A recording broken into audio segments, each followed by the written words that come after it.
Are we live? We Oh, are live. all right.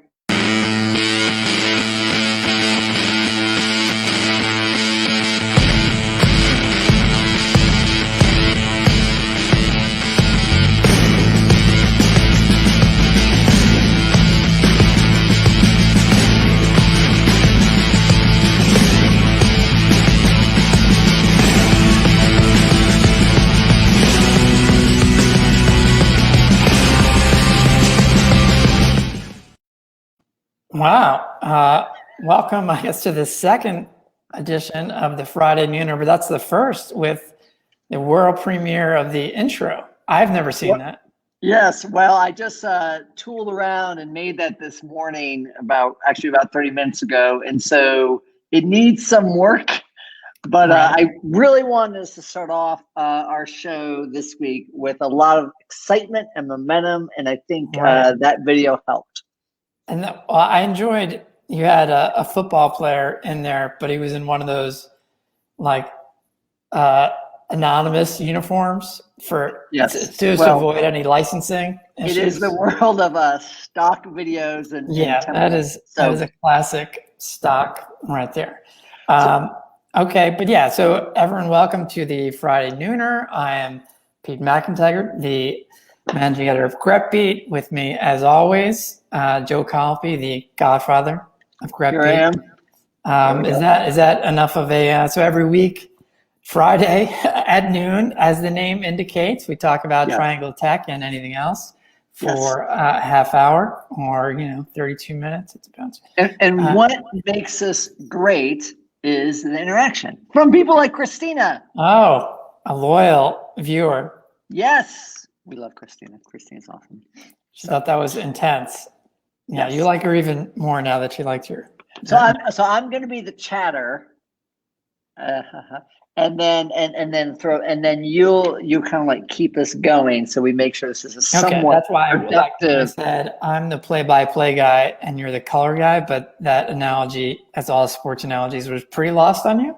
But that's still the thing. Still So lost. I kind of But, I can keep the connect trans. because I'm just like that. So. Right. Okay. All right. Let's dive into actual content. So I think so. PitchBook, which something I keep track of Yes. venture deals and the like, and they also charge quite a bit if you want the really good data. That's why the N&O today, they had more facts than say we did, because we don't pay them hundreds of dollars. But among the big takeaways was so the top 10 list by state of funding deals in 2020. North Carolina was number 6 with $3.6 billion, though about half of that, for better or worse, was Epic Games. Had a big, about $1.8 billion they raised. So let's just, the states in order. Here's the top 10. Number 1, do you want to guess? Well, number 1, California. Looking, I think you got to have California there. Yes, that's number 1. You got to have our arch nemesis, Texas/Austin. That's number 5. Texas is 5. Wow. Then you have to have. I mean, you think New York would be in there? New York is number 2. 2 and 3 are very close. You would think. What's the other biggest? You would think the Boston area, Massachusetts, because it's not like Springfield. It's not like Springfield, or where is it? Williams? Where Adams? Williamstown. Yeah, it's not like that. North of Adams. No offense. North Adams too. North Adams, yeah. But that is California's number 1 by a lot. New York is 2. Massachusetts is 3. They're pretty close. Texas was 5. So 4. I was actually a little surprised. 4 has one big city that's doing most of the deals. Georgia. It's known for tech, but probably less for startups. But startups too. It has very large tech companies. Not Georgia. Georgia's number 10. It's in the Northwest. Washington State. Yes, Washington State. I mean, they've got Microsoft. And they've got right, exactly. And here's a question then: is if we were we were number 6, right? We're number 6, yes. Which is respectable, but half of that is Epic Games, which is kind of a one-off. If you take that out of it. Yeah, but can you do that to every state? I mean, not to every state, but I don't know if there was how lumpy some of the other states were. Like maybe So Washington. where would we in a typical year? Like I don't know where we were last year. But it said we moved up, but I don't know where we moved up from. But just quick, so California, New York, Massachusetts, Washington, Texas is 5. North Carolina 6, then Illinois, Colorado, Denver's kind of hot, Pennsylvania, a little bit surprised perhaps, and then Georgia. Yeah. Now I'm not saying this is because of me, but I've lived in 5 of the top 7 states, including the top 3. Wow. That's so I mean, so do they, but then you've left them, right? So they're on the ranking after you've left, just to be clear. I mean, right? Yeah, but I raised North Carolina up to number 6. So you come to an area, uplift the area, yeah, and then I move on. And then you're like, I've done my work. Yes. Almost like the A team, kind of rolling in. Yeah. Come in, like do your work, save people, and then you're like, I now have to move on. Or what's the guy who used to wander through the desert? That karate guy, from Kung Fu. Yeah. I thought at first he'd be like Moses. He was wandering through the desert, but that was that's like an older story. That's like way back. Anyways, that's great for North Carolina, and I think if you look at particularly the Triangle, we have a long history of these kind of great companies kind of not just sprouting out, but being huge and impactful, and then we kind of aren't really paying attention when they're like small. Red Hat is a good example of that. No real local investors. Epic Games is a good example of that. So I don't know. I did see pay attention. Something it said we're 3rd. That the Triangle is 3rd in per capita deals. Oh, so real quick, Jan. Jan's helpful. She's thankful that you came here. Yeah. That's nice. That's nice to hear. Yeah. All right. Thanks, Jan. There we go. I'm doing it on behalf of you. But here's the question. Now, even though I lifted us 1 slot, what do we, as a region, as a state, what are some of the things you think we need to do to get higher in the ranking? Yeah, in the rank, we're just obviously just more of the age-old question. What is it? More investor money here? Some people are on the like, hey, if we had some IPOs, some big IPOs, or big exits. What tends to be homegrown companies that get big, that stick around and invest in. Versus, it's great that we have a lot of secondary offices. The RTP specifically has always done well, and having like the other Cisco office or a huge IBM presence, but it's the headquarters that really matter. So I think it kind of comes back to the same old story, right? Whereas, how do we become more of an economic center, right? We want to nurture entrepreneurship. We also want to foster the companies that are beyond the early steps and get them to kind of the mid and later steps. We want to take people that have been successful and kind of nurture them back in the ecosystem, help lift everyone up. I don't know. It's really interesting. At some level, as much as I kind of like the tech area, we're actually much stronger in the life sciences area, which is great to see. It'd just be nice to have both. So, all right. What about Jim Roberts, Channelvisor heading to IPO in Charlotte to help state rankings? Okay, I'm not really sure what that means. So first, Channelvisor obviously is a publicly traded company. I think you might mean what's that? AvidXchange, maybe. Yeah, maybe. But the thing is, like, having IPO is not really what it's about, right? There's some truth that Channelvisor went public partially because of financing, because that was their best option and not having other options at the time. What you really want is you want some large tech companies, right? It's not necessarily the being public part. If you look at Epic Games, they're not public, right? And actually, there's a lot of disadvantages to being public these days. So I think it's great we have Channelvisor, but I think it's not like the magical we have an IPO. What you want is a very impactful tech company in our space, life sciences is the other one, that's employing a lot of people, that's acquiring companies, and they're kind of building a base of operations here, such that people are coming here versus having to go elsewhere. So, what about the part that a big exit, whether an IPO or an exit, puts lots of money in people's pockets who live here, who can start companies, can invest in companies. Not necessarily an IPO. Right. But an IPO can be one way to do that. It can be, but what we want are big IPOs, not just small IPOs. Sure. In fact, the company that I would watch that's just grinding it out, getting bigger and bigger in this area, say is Bandwidth, actually. I mean, if you look at the market cap of something like Bandwidth compared to some other ones, they're just solid, hitting their numbers and executing and doing well. And so, it's not obviously they're investing a lot. Some other ones, but they're investing a lot in making a new headquarters. Oh, so Jim Roberts is saying I want to say where it says his mistake at AvidXchange. I was right about AvidXchange. We're just gonna keep that one. It's always good. You want to keep that up there? Acknowledgement. Yeah, we can just keep that up for the rest of the time. Well, this is just the Jim Roberts show. Oh, now he's on. Definitely what's going down in Wilmington when that's so great. Where is Encino located? Wilmington, but that was a joke. I know that Jim. Yeah. Well, but I think you have a very kind of prominent person going down there. I mean, and kind of deciding that's where they want happens. I mean, if we suddenly have Larry Ellison kind of you're talking about the Live Oak guy. Yeah. So I think what you want is you don't want just like one and done. Is you want a very rich ecosystem that there's always another one kind of popping up, and it's like a pyramid, right? There are going to be some that bubble at the top, but there's always a lot of activity, and I think there are a number of different things that it takes to make that happen. What benefit, if any, do you think there is from there being one or more big public-facing company? So, for example, Dell lifting up Austin, and most people know what Dell is, or Amazon. I spent a summer working at Dell. In fact, when I was an MBA intern there was a fire drill, and we went outside, and this is when all the MBAs were together, and we're just standing there and like milling around as you're doing fire drills. And next to me is Michael Dell. And the MBA started asking him, it's like, hey, and they're talking about what they did that weekend. And they asked him, it's like, so what'd you do this weekend? And he's like, yeah, I just basically work. We're like, oh, okay.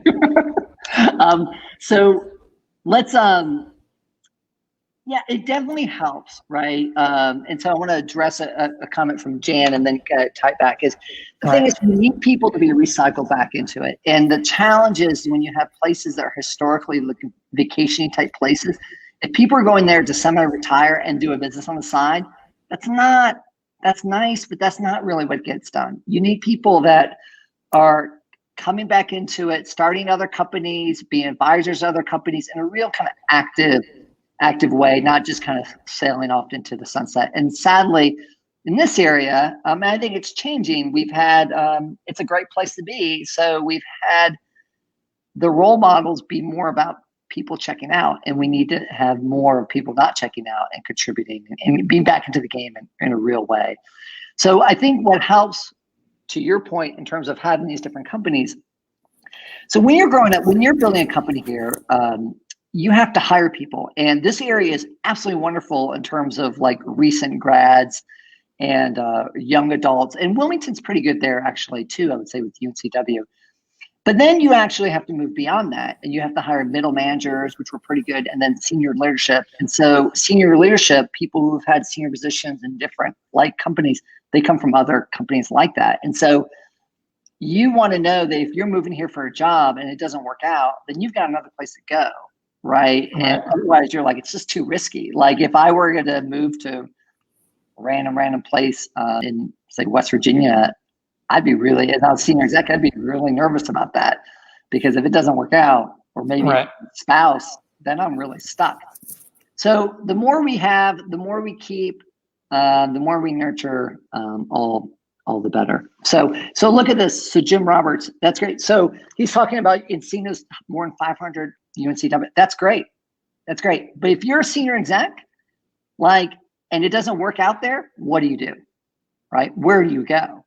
And so that's always the challenge. But I think Encino, Live Oak, they have so much momentum behind them, so much money, that they can overcome that. But to really build it, you need more than a few. But I mean, Live Oak, just an example of, that company, that's really kind of where that it's become a fintech hub. They've made it that. Yeah. Whereas, obviously most companies, they're in it for themselves and their shareholders and their investors. So but having one like, David Gardner of Co-Founders, I know I've seen him make presentations of that. Maybe Atlanta is an example where a lot of the big companies, tech, Coca-Cola and Home Depot, have been very intentional about let's sort of lift the startup. Can we? I mean, SaaS do much? I mean, it's easier to tell other people what to do. Like, hey, what you should do. I mean, one of the great things about, Atlanta's just also a big place. It's a big hub for the East Coast. It's a really busy airport. Everyone's going through there. So they have, what we don't have are really a number of very large Fortune 500 companies that we've always been kind of missing. And so, but you can't. So that's another thing we're missing. Roll overnight. So what can we do? One of the things we could do, which speaks to the Wilmington FinTech thing, is build density in like fewer things. Right. So if you have density, that helps a lot. And that could be geographic.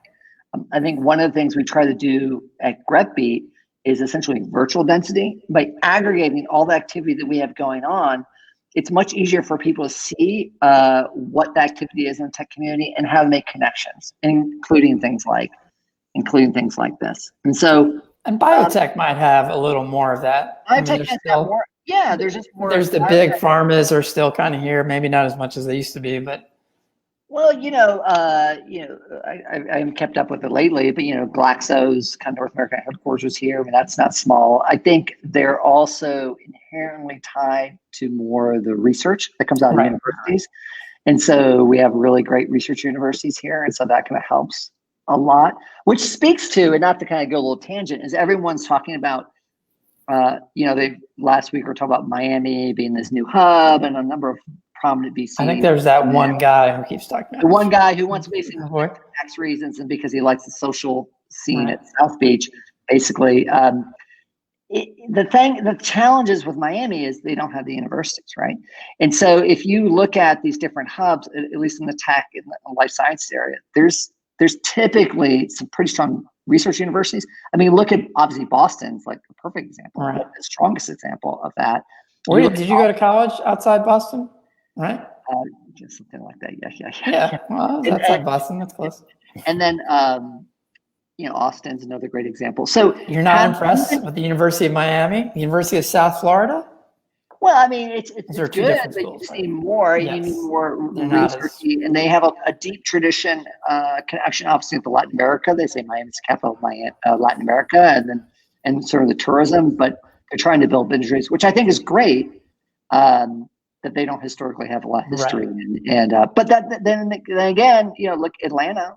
I mean, if you got enough big companies there, you can make things happen. So we'll see. Emory, I guess, is pretty. Silicon Valley, big schools. All right. So here we go. Jim Roberts, of course, David Cummings. I know David very well. Actually, was a guest on Pete Meets. I think if you remember from Pete Meets, I think he explains his path to Atlanta. It was a little bit random, actually, which is kind of funny. But I think he's from Florida, so he kind of stays in the South. Yes. He's a Duke grad. He's a Braves fan. No, I think that was actually part of. Yeah. So, anyways, everyone has an opinion, and that's great. I think the thing is the triangle. We haven't had enough big, not just exits, but whether they're exits or not, homegrown companies. If you look from the 90s, we were kind of neck and neck with Austin. We invested a lot in telecom, and that kind of blew up. And we haven't had a lot come out of that. But we had a big investment in gaming, and Epic Games. It's in their early days, moved here in the 90s, and now they're totally huge and dominant, right? So maybe these things just take along, like GrepBeat. I mean, but before we become truly embrace our world media empire that we will clearly become. Here we are, humble origin. Epic Games, I honestly don't see them around ever. They seem to be in their own, and maybe there's a little gaming universe. They're in their kind of own world from the get-go. Right. I mean, they're not really trying to help. No, I mean, they're not actively trying. That's fine. They're doing their thing. Yeah, I mean, they're also in gaming, which is a little bit different. It's not. They do have that platform that other people are building on. I mean, that's a big part of that Unreal Engine. Yeah, but there was a lot of gaming. Gaming was actually heavily driven by tax incentives. It was like it's like the film industry, which is actually something we've done less of in North Carolina. So that's affected our gaming industry. When did you put these little Pete and Joe boxes on our names? Did you do that? No, I think it just automatically does that. Oh, okay. Anyways, right. we got to move on. Credit for that. Yeah, we'll move on. So I don't know. One thing I threw down there was I thought it was an interesting story in TBJ this week about the vaccine and Lauren. I want to comment on Jan, and this is really cool. Okay. I do think she's right. I think I love what Engage is doing. It's a way of connecting these like large. Right. To particularly enterprise software, which is brilliant and really a great model. And I think if we could do, where we could do that well is with ed tech here. If we had something, there's a lot of ed tech around. We have a lot of great universities. They're very well known, very famous, doing innovative things. If they could create a consortium together, almost like a fund environment, and then they could fund university-based ed tech, that could work well. I'm sure there are other examples. Right. Well, by the way, that's part of what copyright. What's that? Well, I just wanted to copyright that. That's what you do. Copyright Engage. that whole idea. Oh, that idea? Okay. Yes. I mean, I've heard lots of people talk about that, but okay. I mean, David Gardner talks about that all the time. That goes on tour about that. Okay. So. All right. So anyway, the story was about vaccines are coming and whether companies, I mean, this is more of a big company question, whether any of them should mandate their employees. None of them said yes to that. Trader Joe's is now paying people. I read that. Well, that could be. I mean, then it's what should you? I don't know. I guess that's one element. Like, how much should a company like encourage? If they don't mandate, can they encourage? Can they make it easier? Like, hey, we'll bring companies that have like flu shots here. They could do that. Yes, I think yes. I mean, obviously, it's still in the early days of being rolled out, so it'd be kind of unfair to require it if they're not able to get it. But I mean, I think there's a long history of, look at even how we do a lot of things in the U.S. Why is health insurance done through the employer? My car insurance isn't, right? And so. Well, there's a reason for that. Well, because they put in wage freezes after during World War II, and so that was a way to. It was a way of rolling it out. Right? It was a way for them to then compete for employees because they couldn't raise wages. It's a bad system, except once we got on it, you can't get off. But either way, people use our institutions, and work being one of them, to roll out things, right? And savings, of course, 401ks, and I think that's fine. So I think to accelerate things, right. I think it's the vehicle. I don't think you do it forever, but I think it's I think first and foremost is you make it easy for the employees. And so I would not as much focus on the requirement part of it and more about as a benefit to facilitate things. And it's also an employer, and I'm not big on employers having to do more stuff actually, but they aggregate and they have a community, right? And so it could just be a distribution strategy, quite honestly. It's just easier. I wouldn't do it forever, but. All right, let's look forward to. Here we go. Labor Day or whenever and say, okay, vaccine, everyone's got the vaccine. What are so we've seen a lot of trends, obviously during the pandemic, things more remote, e-commerce been booming, anything around remote work. How much of that, I mean, this is obviously a broad question, but do those things just continue to go up? Do things like, well, we don't need to do that as much, so we're going to do less of it. Like, how many of these things are here to stay and are going to be even more, and what sorts of things might those be versus it's like, once I can go and pick out my vegetables in person, I'd rather do that, or what other sort of work, are people going to come back? I mean, we've had sessions on people coming back to the office and what the office might look like. But what is kind of your sense? Well, I mean, they say that it's accelerated everything that's already happening. I read an article in the Wall Street Journal earlier this week. It's like the future of work or one of those things. And I do think it's true. Like, what's really different is the idea that you go to work the office is where work, it's the only place work gets done. I think what we're going to see in a lot more real way, which we weren't seeing before, is this idea that you're working, but you're kind of checking into the office. There's like certain aggregation days, and that's even how we run our office, right? People come in different days. It kind of varies. They use it more as a form of aggregation and community. Well, I'm here, and then sometimes other people are here, and sometimes not as much. There's a lot there. Yeah, there's a lot to be said for that, though. Yeah. So, I mean, I think we'll see. I think it's obviously the COVID thing has been really tough and horrible for everyone.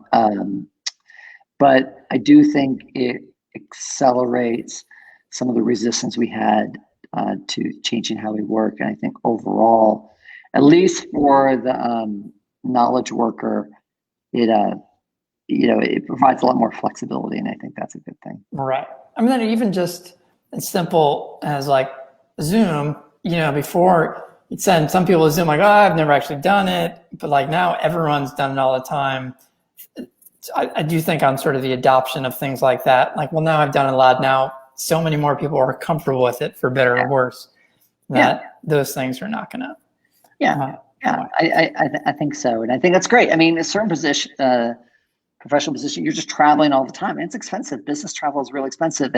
But no one's going to stop doing that until they're forced to. And now business, actually, we get a lot done without putting people on planes all the time. And it's better for a lot of people's lives. So I think But I think some of that need should come back, though. I mean, there is still an in-person. But I think we'll just see more variety. Right. So I don't know. It's interesting. Hey, so last week, one of the things we talked about last week was your Gap experiences. That you were you're quite skilled, if not, I don't know if it was Employee of the Month there at the Gap several summers, but I'm sure. And that you had gotten good at folding clothes specifically. I don't know if you're focused on the denim. I was, focused on, I can fold anything, just to be clear, but that was where I mostly, Well, hey, so why don't you, so we've been had a week to talk about this. Why don't you? I am prepared to do some folding in front of your eyes. Okay, I do need to unplug this. So Lucy's talking real quick. She's talking about how she loves remote. All right, you can hear me now. Okay. And hold on, and I'm just writing. That's great. I think it's all about. It is all. We wrote about a Lucy startup this week. Just FYI. Cool. Source that. There we go. All right. Let's see if I can do this. All right. Back to our jeans folding. Okay. So you got your Grumpy shirt on. That's nice. All right. I've got my old Bronto hat, by the way. All right. So real quick, I got to put the banner on so we know we're learning something. Life. I put life lesson from. Oh, life lesson. Okay. All right. So here, you got jeans here. Take them like this. Flip them over like this. You want to line up, have those seams on the outside, right? Right. Okay.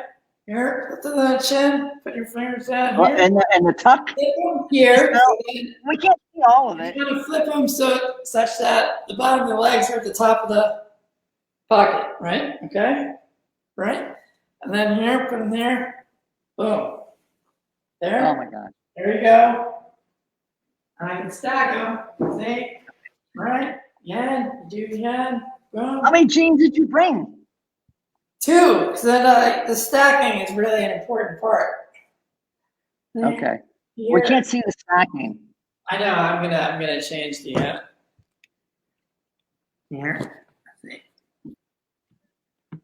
Okay. See, they're exactly the same width. There, you can always adjust slightly. See, now that's what's sticking out a little bit here. That's you and Lady Gaga. I think Lady Gaga actually is. I don't know where she worked, but she's particularly good.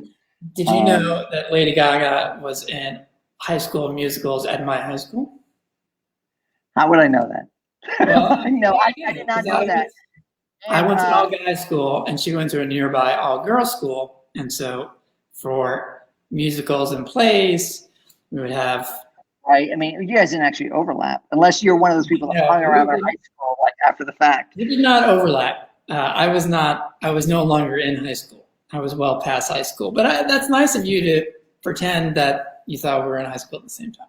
I didn't. I'm not even sure you were pretending. So, hey, so that's a great life lesson. And I want to take off the little banner because I've now learned how to do that. I'm going to continue my strategy of just piling them on the floor. It's an alternative view where you just kind of like just throw them.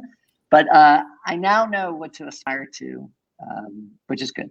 So, yeah, hey, that's something to shoot for. Wait, do you have it is 12:30. Do you have like a closing? Did you make a closing? Or you, can you whip one up? I gotta like what? Can you whip one up like really quickly? No, I can't. Like right now. Hold on. No, I can't. I don't have that power. Wait, we Christina could just like wants a Grep Beat shirt. I don't. We don't have any. There's no way to win currently a Grep Beat shirt. You can win a mug, obviously, in Where's Pete. Well, yesterday, a true story. We're taking a Where's Pete photo, and someone in their car was like, "I'm gonna win this week." I'm like, "Ah, okay." It's like, "No, I read all the time. I'm gonna win." It's like, "Well, I'm not sure when I'm gonna run it." Like, I can't have that. But that's fine. If you want to like follow me around town just to win, then you deserve it. Yeah, I would say anyone who would do that would deserve it. Yeah. But we're going to work on our swag. That's one of New Year's resolutions for Grep Beat 2021. We're going to work on our swag. And maybe, as Jan says, we sell can merch. Sell merch. So we'll see. All really good ideas. All right. Well, I'm going to do an official close. We're going to close it out. So every Friday at noon, catching the Friday Nooner, right? And you can obviously watch it later. What's that? You want that? Standard time. Clarifying because we're speaking globally. Oh yeah, I'm sorry. Yes, noon Eastern. Of course, we're speaking globally to our global audience. Grep Beat readers, and of course, all of you should be subscribing to the Grep Beat newsletter. So that every Tuesday and Thursday, also at noon-ish. We'll see. And our website. And our we're trying to be social channels. So world and podcasts, right? We have a new podcast coming, which we haven't talked about yet. Oh yeah, well we'll wait for that. We don't. Right. Okay. Well, I'm just anyways, just something to look forward to. Everyone have a great weekend and a great week, and we will see you next Friday. All right. Bye. I'm not sure it actually ended. I'm ending it.